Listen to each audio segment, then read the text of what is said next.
Chers amis, bonjour. Je suis content de vous retrouver. Nous faisons notre rentrée, peut-être avec quelques jours de décalage. Mais enfin, vous savez, nous n'avons toujours pas de ministre de l'Éducation. Madame Belloubet a été ministre démissionnaire pendant 2 mois. Nous attendons pour la semaine prochaine, là je vous parle, nous sommes le 12 septembre, nous attendons pour la semaine prochaine, nous dit-on, un nouveau ministre. Je voudrais justement vous parler de ce paradoxe, c'est-à-dire que c'est la première fois depuis très longtemps qu'une rentrée scolaire s'est faite sans ministre de l'Éducation nationale. Et c'est assez étonnant de voir ce qui se passe. Nous allons reprendre brièvement les thèmes de nos chroniques d'avant l'été.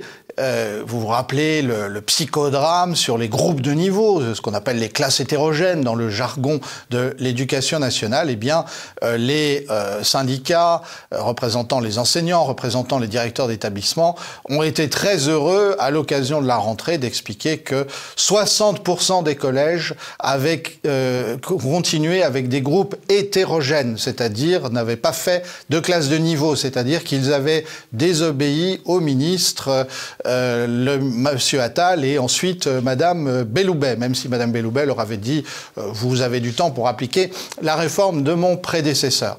Alors, ça en dit long sur la crise profonde du ministère de l'Éducation nationale. Parce qu'au fond, nous avons entendu des représentants des personnels enseignants, des représentants des personnels de direction des collèges nous expliquer que finalement désobéir au ministre c'était éventuellement une vertu. Il n'y a que 20% des collèges où on a appliqué la consigne sur les classes de niveau.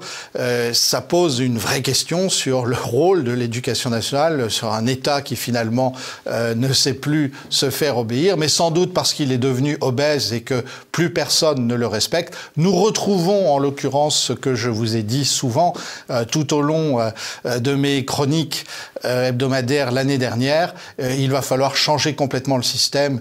Imaginez que l'on puisse tout faire à partir de réformes décrétées d'en haut, c'est une illusion. C'est d'ailleurs le conseil que je me permets de donner au prochain ministre, c'est ne faites rien, laissez les gens vivre et tirer des leçons de ce qui se passera sur le terrain, parce qu'on voit bien que la réformite à la fois aiguë et inefficace dont sont atteints les ministres depuis au moins 2017 est devenue complètement contre-productive. Merci beaucoup.